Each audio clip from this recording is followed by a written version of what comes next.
Hello and welcome to another episode of KU Sports Hour here at KUsports.com with Ben Smith. I'm Matt Tate, and we're here to talk about just your basic run-of-the-mill conference realignment summer.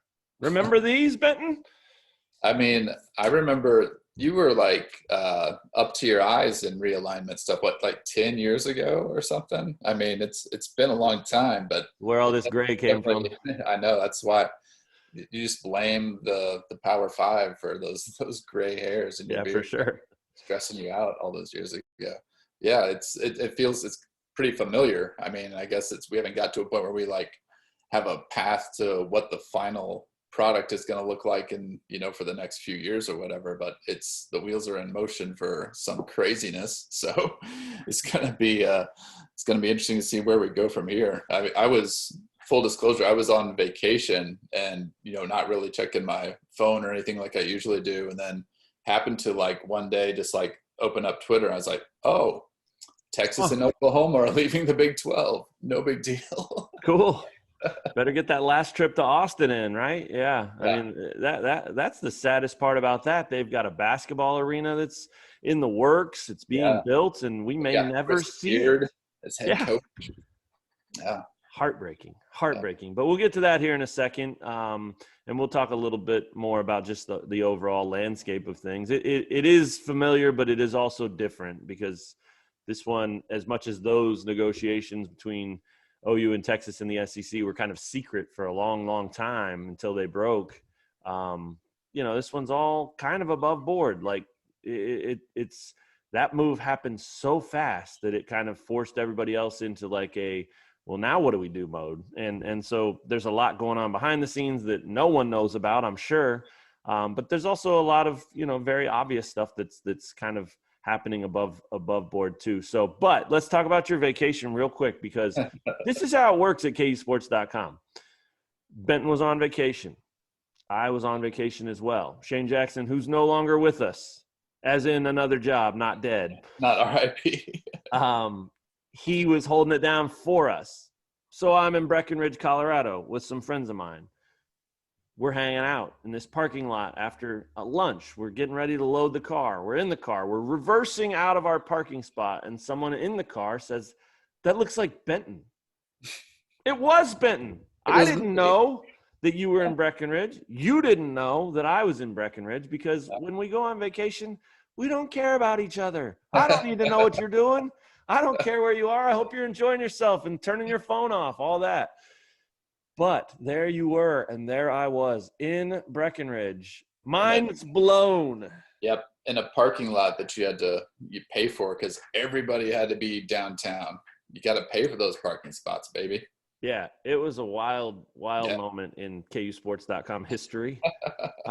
We were ready. If Colorado or Colorado State jumped into the expansion game, we were ready right there. I mean, we would have been minutes from those athletic department head offices. So that didn't happen as far as I know, and probably won't. But yeah, it was a one of the funniest parts of the summer by far. I mean, just there you were, and there I was, and we didn't have any idea. So anyway, yeah, that was it was great to see you, man. I enjoyed catching up. But let's catch up a little more on this stuff. First off, you already mentioned kind of finding out on vacation and on the fly about the OU and Texas stuff. I mean, what was your first reaction?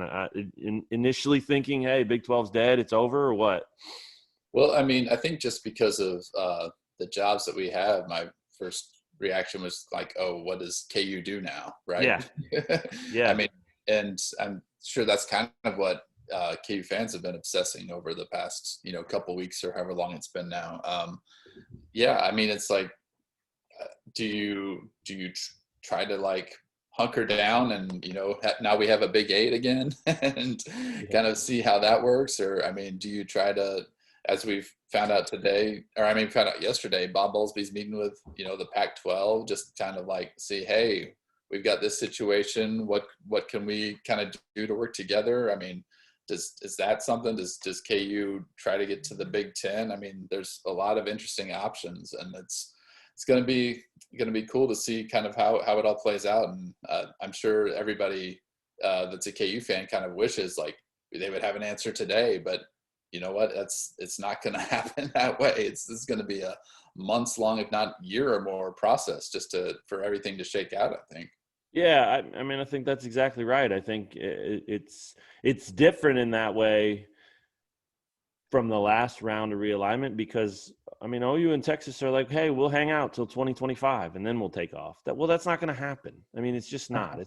It's very noble of them to say they'll fulfill their contractual obligations and hang in there with the Big 12 for the next 4 years or whatever. But that's just, while that may be in the best interest of the other 8 Big 12 programs to milk every penny out of that television contract or those television contracts and get every dollar out of the value that Oklahoma and Texas have, it's just not realistic. Could it happen for a year? It's obviously going to. Could it happen for 2 years? I suppose. But 4, I can't see that happening for a number of reasons. Number one, I think others are going to have to move before that happens, right? I mean, I don't think it's realistic or even reasonable to sit here and think, well, this is just how it's going to be for the next 4 years. Nobody else is going to do anything in any of the major conferences. I mean, that's crazy talk. So there will be movement that dictates otherwise. And look, I mean, OU and Texas are playing their hand right. They're saying, well, we'll honor our contract. But they don't want to stay here for 4 years either. I mean, like they're ready to go, I'm sure. Yeah. There'll be a little bit of a farewell tour, which personally I can't wait for. I think watching, especially in football and men's basketball, watching OU and Texas try to navigate this next season is going to be hilarious. I mean, I think there's the potential that they're going to get some really bad calls going against them. They're going to be really upset about that. In fact, I have a theory that there's going to be, and I don't know if it'll be Steve Sarkisian or Lincoln Riley, but one of those coaches, in my opinion, this is my theory, one of those coaches at some point in this upcoming football season will have a Mark Mangino BCS type press conference. And I think it'll be glorious because they're going to be furious that some call went against them, some Big 12 official that loves the conference and doesn't want to be out of work either is going to make a call, a judgment call, maybe like a pass interference, no call like that Saints thing a couple of years ago in the playoffs. And one of these coaches is going to be fed up with the call and the calls that may stack up against them. And they're going to go on that tirade where they have the microphone and it keeps falling down. And Mangino was going crazy. You know what this is about? Dollar signs, BCS, right? Everybody knows it. Well, I think they're going to say, you know what this is about? Big 12. Big 12, and they're going to go crazy. So I'm excited for that day. Let's get that one on the calendar ASAP. But I also think the fans, these teams have to go on the road. These fans are not going to be happy. There's going to be full stadiums, full arenas that are just spitting fire down at OU and Texas for leaving the conference and putting everyone in jeopardy. So sign me up for all of that. I'm excited to watch that part of this. And I think it's going to be a very interesting year in that way. It's also going to be an interesting year because things are going to continue to happen. As you mentioned, Bowlesby and the Pac-12 talking, whatever. That's not probably the biggest news ever. It's important and it's interesting. The opinion that I have on that deal is Big 12 fans should be thrilled that that's happening because at least they're doing something. At least he's out there putting in time, pounding the pavement, looking for angles, and trying to figure out if there's any way to survive and keep this thing alive. And there may be, and it may be totally outside of the box, and there may not be. So we're just sort of in that wait and see stage of things right now. But I mean, you mentioned the options and your first thought being KU and what happens now. I mean, if you're Kansas, what do you do? Do you sit tight and kind of ride the rails with the rest of the 8 and just hope it all works out? Do you get proactive? Do you turn into Oklahoma and Texas and get really proactive? I mean, what's the best course of action for Kansas in your opinion? I think you have to be proactive. You can't be reactionary when everything's in flux. Sure. And there's obviously so much money at stake. Bowlesby talked, that was earlier this week, right, about how the TV money is going to be essentially cut in half as far as like what they would be losing with OU and Texas leaving. So, I mean, it impacts the budgets of, every school in the Big 12 to lose Oklahoma and Texas. So you can't just kind of sit back and wait to see what happens. You got to you've got to use back channels and talk to the Big 10, the ACC, the Pac-12, and kind of see, what are you guys interested in adding more teams? Because with OU and Texas leaving, it seems like the super conference are on the way. Maybe it'll just be a matter of years before there is no more Power Five. There's four massive conferences, or something along those lines. So, and not to mention, like, the NCAA, as we've known it, might be upturned Right. because of all the new NIL and the ramifications of that. And so, I mean, it's going to be a bizarre run in college athletics, I think, in the years coming up. So obviously KU has to, put itself in the best position to continue getting that income that they need to, have a big time athletic department. Yeah, someone asked me the other day what happens, right, to that money. What if the Big 12 is still alive but just takes a hit, the 50% revenue hit on the TV contract? What do they do? How do they make that up? I mean, it's a good question, because I don't know that everybody knows the answer to that, but it's not a good answer. It's not anything anybody wants to hear. I mean, it starts probably with cutting some sports, right? I mean, the easiest way to save money is to eliminate expenses, and that probably would happen. I mean, if KU's in a conference, whether it's the AAC and some combination of the American and the Big 12 and just kind of a fledgling also ran type of conference, or if it's just a Big 12 that adds a few teams but just doesn't have the same pop in terms of its conference television contract dollars, you're looking at the payout, I think, was $35 million most recently to each Big 12 member.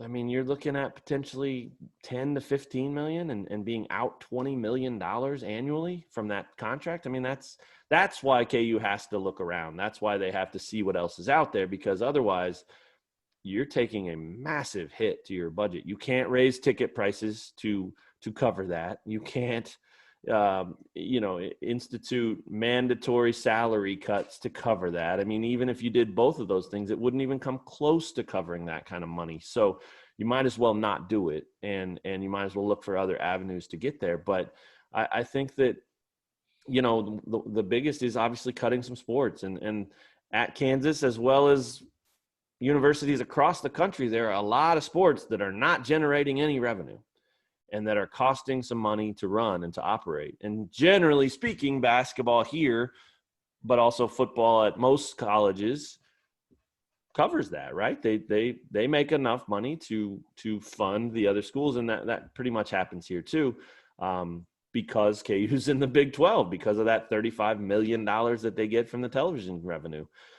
Without it, those other sports that aren't generating revenue are in serious jeopardy. Without it, I think you have to wonder what kinds of coaches KU can continue to employ. I mean, paying big money contracts is a lot harder to envision when the money's not there. Let's take football and Lance Leipold for a good example of this. Let's say, what's Leipold making? Do you remember? It basically comes out on average to around $2.5 million, I think. Okay. Good money. Yeah. Yeah. Not David Beatty 700,000, but not Nick Saban 40 billion. So, yeah, good money. But let's say Leipold's the guy. Let's say 3-4 years from now, let's call it 4, since that's how long Oklahoma and Texas are willing to stick it out. 4 years from now, he's got KU competitive, clearly heading in the right direction, maybe even knocking on the door of a bowl game, has done it. He has turned it around. It has happened. Somebody's going to be very impressed by that outside of Lawrence, Kansas. People in Lawrence are going to be overjoyed and ecstatic. But somebody else out there is going to say, we need that guy at our school. Somebody in the SEC, perhaps. Somebody in the Big Ten, perhaps. And they'll say, hey, Lance, why don't you come do what you did at Whitewater and at Buffalo and at Kansas for us? And what we'll do is we'll pay you $6 million a year. That's a lot of money. That's a massive raise. And if KU is not getting that television money anymore at the rate they're getting it now, I don't see any way that they can say, we'll match that, stay here. So that's just one example of how the dollars portion of this equation can affect the bottom line and the big picture of KU athletics as a whole. I mean, that's a massive thing. You finally get the guy who turns football around, and then you can't afford to keep him because of conference realignment. So now a lot has to happen between now and then, right? Leipold has to be the guy. Otherwise he's not getting a raise, and it may not matter. But I think that was an interesting thing that is kind of second nature to me. I mean, this is what we do, like you mentioned, so it seems obvious to me, but I had a couple people ask me, what happens without that money? And there's your answer. And that's just a fraction of the answer, but that's the top piece of the pie there. That's the biggest impact that I think you would have from this. So with that said, I think it's those types of answers and scenarios and all that make it very obvious that KU has to either find another conference to get in and continue to keep those checks at the $30+ million annually, or they have to get really active and figure out a way to make this Big 12 thing as viable as it can be. And I don't know that you can find 4 teams that have the brand power and whatnot that Oklahoma and Texas deliver. I don't know that you could find 10 teams that do, that are available that would come and join the Big 12. But are there other ways? This is one thing that keeps ringing in my head. Are there other ways? I think Bob Bowlesby has shown by meeting with the Pac-12 and their first-year commissioner that he's willing to consider anything. I think they have to consider everything. I think they need to think way outside the box and try to figure out what can we do, right? Maybe you make Jeff Bezos the commissioner of the Big 12, and then you're just set. You don't have to worry about another thing. He just funds it out of his space flight fund and takes care of it, or whatever. I mean, but maybe this conference becomes the first conference that goes all streaming. And maybe there's millions and billions of dollars sitting there. I don't know if that's the case, but I do know that those streaming networks are trying to get involved in broadcasting college athletics, and have been more and more year after year, as KU basketball fans know from these games exclusively on ESPN Plus the last couple of years. So you're thinking like Big 12 game of the week only on Netflix? Yeah, right. I mean, yeah. I mean, maybe all Big 12 games only on Netflix, or maybe you do a streaming package where you go to Netflix and Hulu and Amazon and Apple and whoever else is in the flowhoops.com that televised the Italian exhibition games a few years ago. And you go to all the streaming networks and say, here's what we've got. We'll give you all of our games. We'll give you exclusive rights to all of these teams. What will you give us? What's the price tag? And maybe it's not high enough. And also maybe those other streaming networks just aren't that interested in that. But I think those types of outside of the box thinking is that's what it's going to take for the Big 12 to remain viable, and for the Big 12 to remain the Big 12. I mean, otherwise you're looking at possible extinction, and it's no wonder that Bowlesby's willing to do and try and consider everything right now, because he doesn't have another option. I mean, this is as serious a threat as there's ever been to your conference, and you got to figure it out. So this Pac-12 merger thing, I mean, again, we have no idea what that conversation was about. Bowlesby could have been going to talk to the new commissioner of the Pac-12 about just what it's like being a commissioner. My Summer Vacation by Bob Bowlesby. I mean, who knows?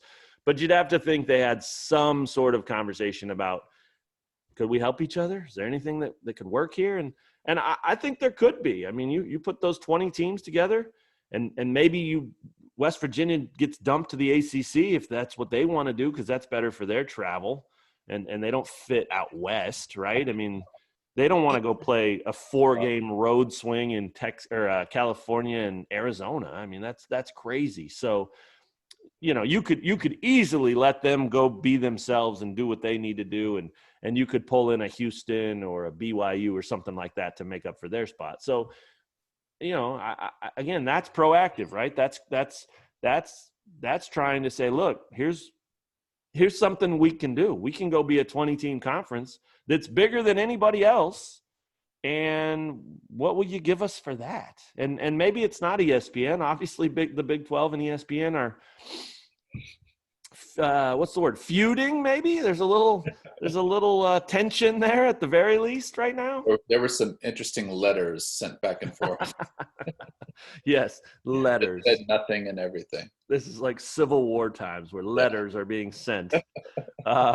Sorry, that's going way too far back. People were sending letters when I was a kid. Let's be honest. But yeah, I mean, like maybe it's Fox, right? Like maybe Fox is the one that jumps in with that Pac-12 Big 12 merger and says, okay, you got 20 teams, pretty good brands, pretty good football, good basketball. We'll give you X. And maybe that's enough. It's not going to be 35 million per team, obviously, but could it be 25? Maybe. And maybe that's the way Fox wants to stay in the game and relevant. You know, so maybe, right? All these scenarios, all these maybes. But if you're the Big 12, you have to consider every last drop of it and see what you can do. In the meantime, Bowlesby's been saying, let's stick together, right? The 8 of us, we got to stay strong because we will have options. And number one, I believe he believes that. Number two, I kind of believe him. I think he is willing and able to think outside of the box and believes that we can figure out some different options that make us viable moving forward. Whether they're good enough, whether they work, TBD on that. But all these maybes, all these things, right? Stay strong. The 8 of us stick together. That's the message coming out of the Big 12 right now. But it's just irresponsible to only do that. And you know, and that's what you were talking about a little bit ago with KU being proactive. I mean, it's crazy for anybody of those remaining 8 universities to sit there and say, okay, we'll just wait this out. You got this, Bob. Let us know. I mean, that's way too risky. It's puts you in way too much danger of you're having the whole rug pulled out from underneath you. So while you can commit to staying strong and being one of the 8 that sticks together, I think you have to make phone calls. I think you have to explore what your options are. And if you find an option that's going to pay you 30, 35, $40 million, I don't know how you don't take it. Now, that's a big if for a lot of those programs, including Kansas. It's a big if. But if the ACC or the Big Ten were to offer Kansas that deal, you have to take it, don't you? Oh, yeah. Yeah, you absolutely do. Because if it's offered to you, it's all of a sudden a certainty. Yeah. You now have a solution to your massive problem. So, I mean, I think as we talked about, we're probably a long ways from getting to that point. But I mean, if it's presented, you got to jump at the opportunity to do that, I would think. Sure. And yeah, there's legal elements in play there. I mean, it's you know, look, like Oklahoma and Texas, if they get out early, they're facing some hefty exit fees. Yeah. Kansas can't afford that. Right. Oklahoma can. Texas can. They're boosters and donors and legislatures and universities. They can that because what they're jumping into is the promise of potentially $60 to $70 million annual payouts in the SEC. So you'll lose up front. There'll be a hit that they have to take, but they'll take it because it'll, you know, let's say 70 is the number. Well, then you're getting 35 million more per year than you would have been in the Big 12 or than you were in the Big 12. So all of a sudden, you know, hey, it may take a few years, but you'll make that up and you start making it up quick. And oh, by the way, Texas has a budget, according to their president, of $225 million. Yeah. KU's budget, $100 million. Texas is fine. KU could not afford to pay those types of exit fees, though. I mean, like, I guess eventually they could, and if it was their only option, they'd figure it out. But it would just take them 10 years or 12 years to recoup that rather than what's going to take Oklahoma and Texas 3 or 4 maybe in the SEC. So there's the legal aspect of this thing that's important to remember.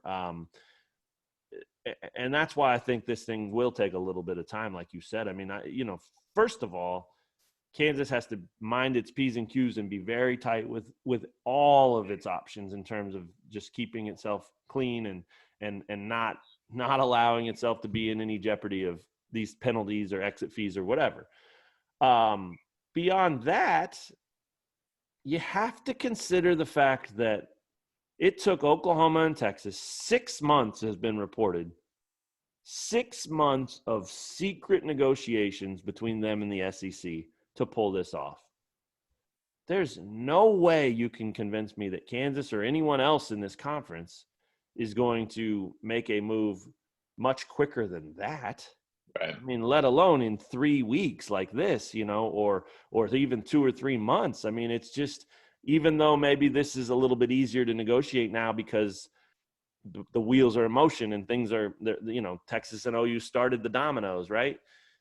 It still takes time. And I just can't see any conference coming to one Big 12 remaining school and saying, we want you, and let's do it in 2 weeks or 3 weeks or a month or whatever, I just don't see that happening. Beyond that, I think that this is a deal where if the Big 10 or the Pac-12 were to expand, or the ACC even, I mean, aren't they going to do it as in one bang, like one lump sum? Like, aren't they going to say, here's the 6 teams we're adding or whatever it is? Yeah. I don't think they're going to say, we'll pick you.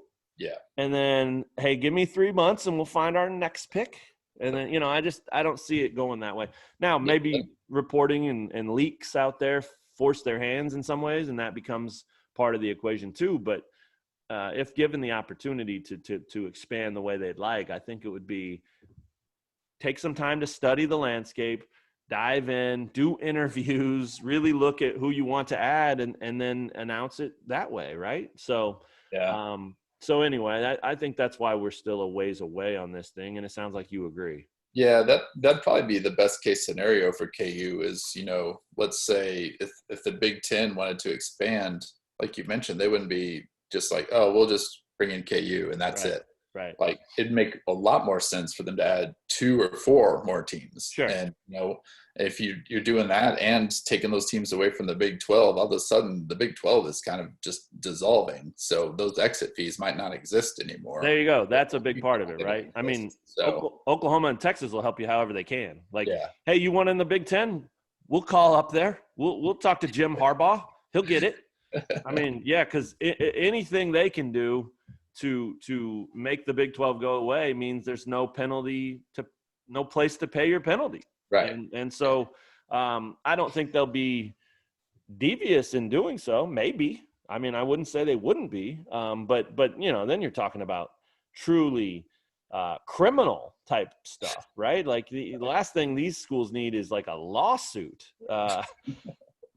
Exit fees and breaking the rules and breaking contracts, one thing, but criminal behavior is another. So I don't know that that'll happen, but I definitely think they will do everything within the realm of what's legal to convince the Pac-12 or the Big Ten or whomever, hey, TCU's a nice team, man. You should take those guys. You'll love them. Gary Patterson, you're going to love that guy.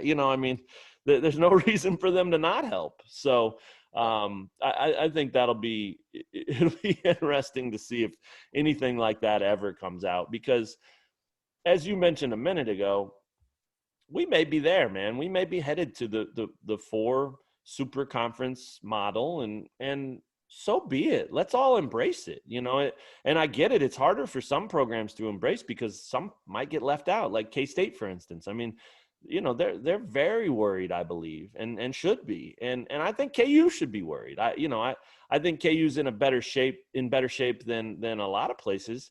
But in terms of their television dollars and stuff for football, which is driving this, it's not automatic by any means. Now, Bill Self helps, the basketball brand helps, KU's AAU status helps. There's a lot of things that help put KU in a better position than maybe some other schools, including K-State. But I mean, I think let's get to it. Let's do the super conference thing, and then everybody can move forward into this new era feeling good about, well, this is it. This is what it looks like now. This is college athletics. We don't have an NCAA. We don't have any rules against the NIL stuff. So have fun, make some money, and do what you do. And now we have these 4 power conferences that are all, trying to beat the hell out of each other and having some fun doing it. So, I mean, it's so dramatic, and we're living it in real time. So it doesn't seem that dramatic, but if you look at what it was 10 years ago,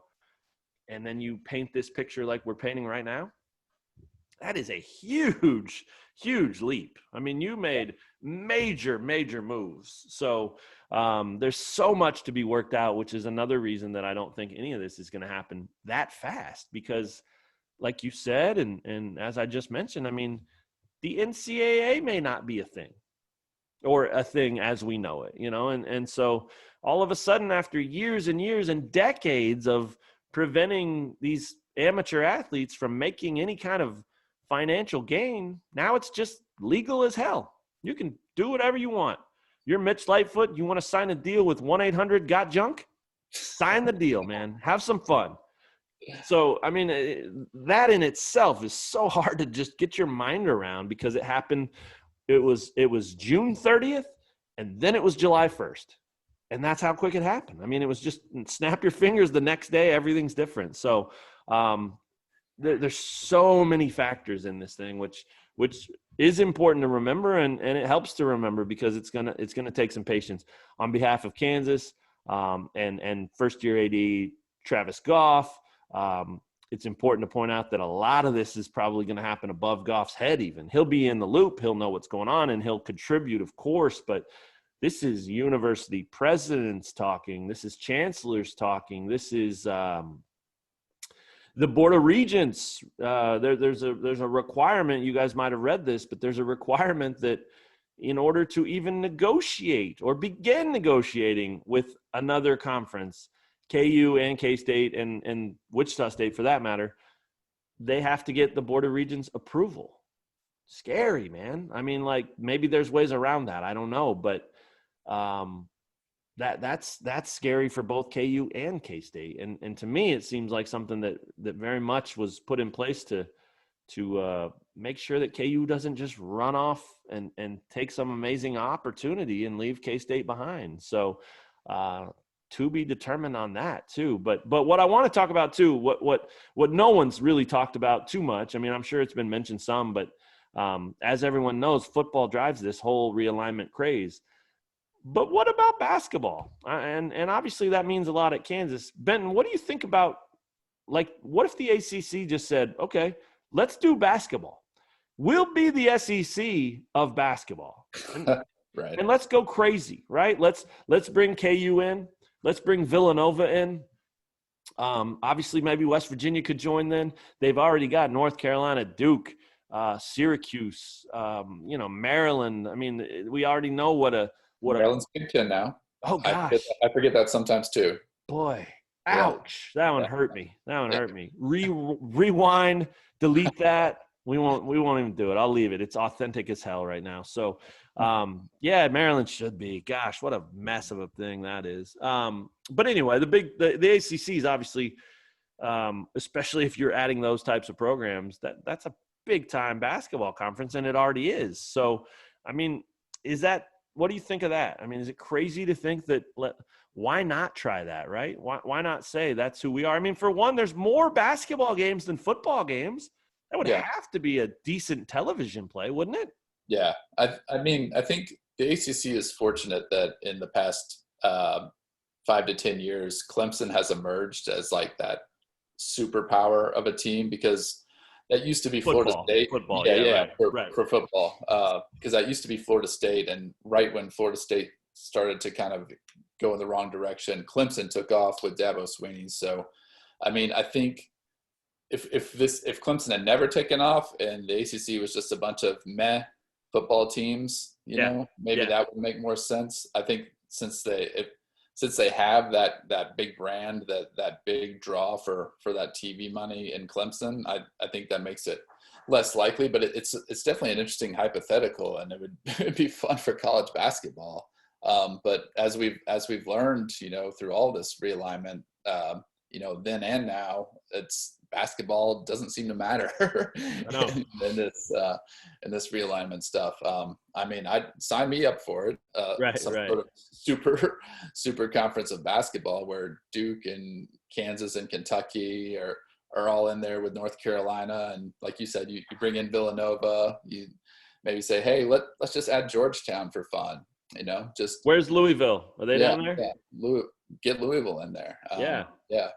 Hell, let's throw in Gonzaga at this point. Yeah, well, travel doesn't matter anymore. Yeah, It's yeah, no doubt. I mean, that'd be a ton of fun. That's an interesting idea. I just if there was a way that it drummed up enough money, I'm sure that all parties involved would look into it, because that's what's driving everything, obviously. well, and there it is. I mean, that's it. The money is going to determine everything, and maybe like I said, there's a lot more college basketball games than football games every year, but the football games are in just such high visibility time slots on Saturdays all day, right? That Monday night game, that Wednesday game, that Tuesday game, whatever it is, maybe those just aren't television gold the same way that sitting down and watching college football on Saturday is. But you still have college basketball Saturdays. I mean, some big games, some big days. Yeah, I don't know. I know that's probably not very realistic and probably wouldn't even work, but it's something to consider, because I just think you can't try to keep up, right? If you're Kansas or you're the Big 12 even, I just don't like the SEC's got it. They've got the horses and they've got the dollars. So what are you going to do that makes you different? Because if you're just trying to keep up, you're always going to be running second or distant third or whatever it is. And maybe there's some comfort in being second or third. It beats being fifth, right? Even though Ricky Bobby's dad would tell you different, right? I mean, I was high when I said that, Ricky. You can finish second, you can finish third, hell, you can even finish fourth, whatever it is. It's a great movie, though. I love that movie. But yeah, maybe there is some comfort in being second or third and just not being completely off the radar. But I believe that trying to keep up is a recipe for disaster, because no one's going to be the SEC. It's over. Yeah. To quote Vince Carter, it's over.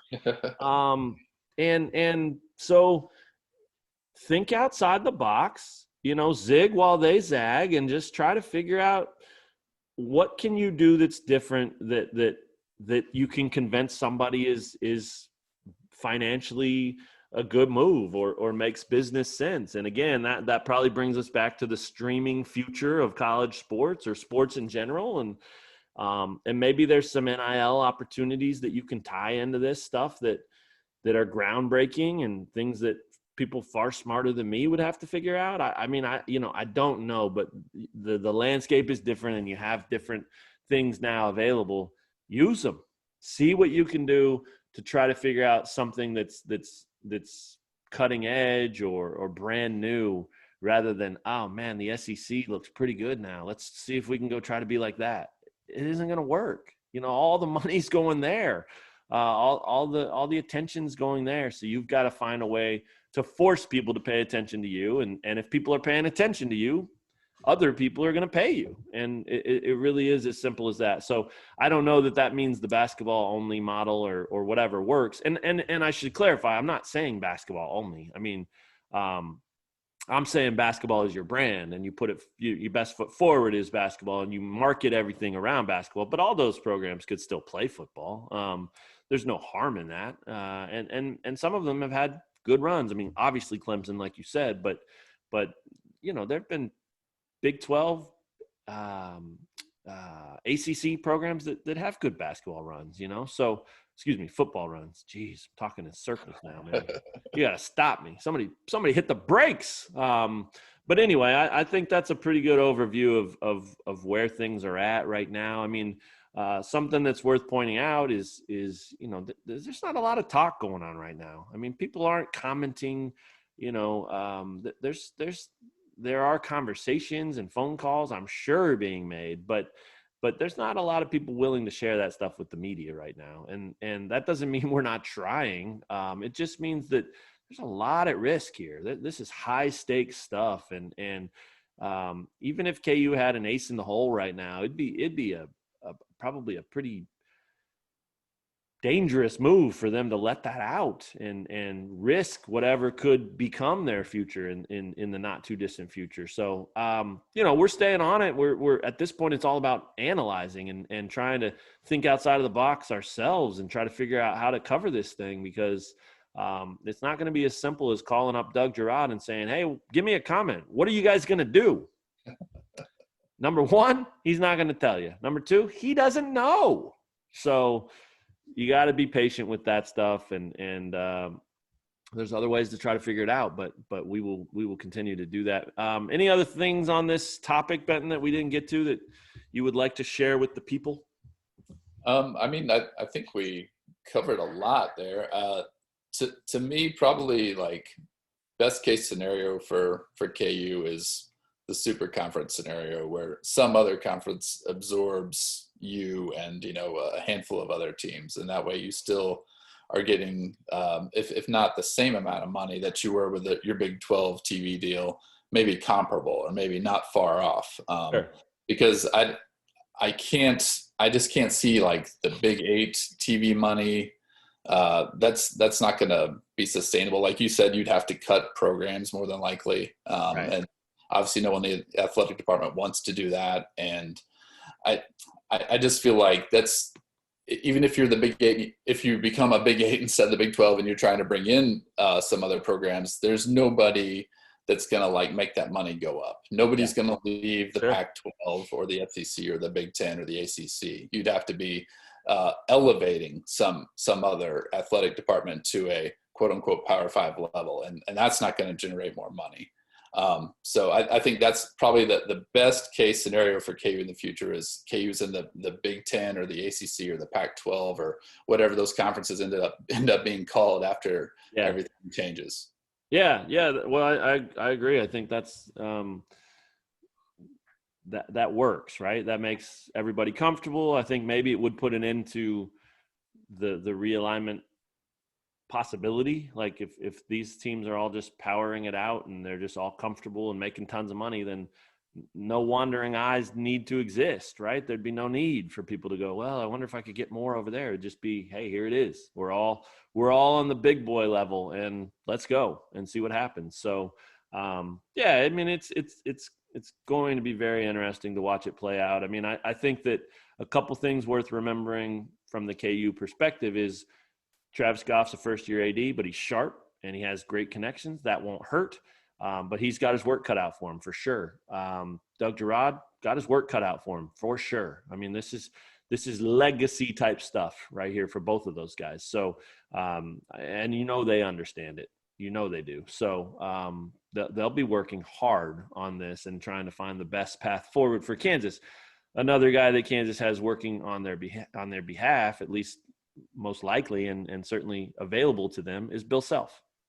And I don't think anyone is going to underestimate what he can do in this thing. Is he going to call the SEC presidents and say, hey, let us in? No, he's not going to do that. But will he have some influence? Does he know people? Can he speak on KU's behalf and use his Bill Self charm and such to factor into this thing? Hell yes, he can, and he should, and they should want him to. So that's another way that KU just seems to be in a little bit better shape than maybe the rest of these other 8 programs. I mean, there's a lot of schools down there that have done very well, right? I mean, Baylor's the defending national champs. Scott Drew's as hot as they get right now. Baylor was not that far removed from being a football power, but do they have the same, strength? Do they have the same juice?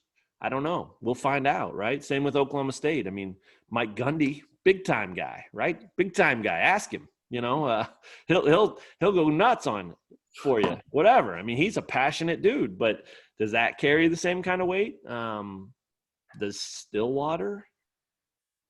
Does Ames? I mean, it's. I'm not saying Lawrence is New York City by any means, but it's a different animal there. Each one of these 8 remaining schools has something else that kind of works in their favor, but also works against them. And I think Kansas is probably in as good a shape as any of them in that regard. So now we wait and we see what happens, and we try to figure out what their plan is, and maybe they help us out and tell us along the way, and maybe they just drop a bomb like Oklahoma and Texas did as well. Because listen, like, if that thing didn't come out, right? I mean, if that didn't leak in the Houston Chronicle, that was going to be the Monday morning of all Monday mornings. I mean, that was going to be Oklahoma and Texas have an announcement, and no one saw it coming. Now, it leaked, and there are plenty of people that believe that maybe Texas A&M was the one that helped leak it because they just weren't interested. And then, of course, they jump on board and play what's smart for them and vote with the rest of the SEC to welcome them with open arms, and they can't wait to hug again and all that stuff. But man, if that did not get leaked, my God, that would have been one of the craziest news cycles of all time. It already was pretty wild, but at least people kind of saw it coming. It just moved really, really fast once it came out. But it's important to remember that it was 6 months or more of talks and discussions and debates and stress that led to that point. So I can't see any of these other 8 teams or programs or colleges or universities in the Big 12 making a move quicker than that. I just can't. Maybe I'm wrong, but I think this is definitely going to take time and play out over time. In the meantime, Kansas has a football season right around the corner. They do. Camp starts this week, and it'll be Lance Leipold's first time to get out there with his new team and actually see some guys do some things, like the throwing and the catching and things like that. First practice comes exactly 29 days before the first game. So it's going to be crazy for Lance Leipold and his staff. That's kind of what we've been talking about ever since he was hired. Like, how do you do this? And I think we're going to start to get some more clear answers on that with camp opening up on Thursday, just because, like, it's going to be happening in real time, and they're going to, we'll be at camp and talking to coaches and players almost every day for the next few weeks. So it's going to be really interesting to see, how things are going, what they're doing to kind of expedite the process if possible, because, you're trying to basically combine spring ball and preseason camp in a 4-week span because, obviously you have holdovers from the coaching staff, but it's a new system. It's a new program. It's new offensive and defensive coordinators with Andy Kotelnicki and Brian Borland. And, it's just going to be a bizarre type of challenge, I think, to try to let's go fast forward, but also not skip over anything. And let's try to figure out who we like and, who can help us the most. And you've never seen, if you're one of the former Buffalo coaches, you've never seen these guys practice in person until Thursday. Yeah. It's nuts. And that's, look, it's like, really, you said spring ball and camp in 4 weeks. It's really 3 weeks because you still have to have 1 week for game prep, right? Like, they have a game to play. They don't just have like 4 weeks to get on the same page and like, hey, I know you, you know me, cool, high five. Like, they have to spend that last week, if not more of it, getting ready to win a game and putting their best foot out there. So it'll be wild. It will be absolutely wild. But hats off to Daniel Burke and KU and that athletic department for allowing this kind of access. It's going to be fabulous. Lots of coaches talking, lots of players talking. At least that's what the schedule looks like. So that'll help us get a handle on it way more than we've had, and we've had all summer and a lot to write about. So I'm very thankful for that and looking forward to that opportunity, as I'm sure you are as well. And look, I know KU fans are uneasy right now, and I know that there's a little uncertainty about the football program, as there always is. And I know there's some nerves out there regarding conference realignment and where KU's future may end up being, but you want to figure out a way to impact it. You want to do something. You want to be proactive. Show up. Go to these games because people are watching now. And if you want to get in the Big Ten, the Big Ten wants to see that you freaking belong there.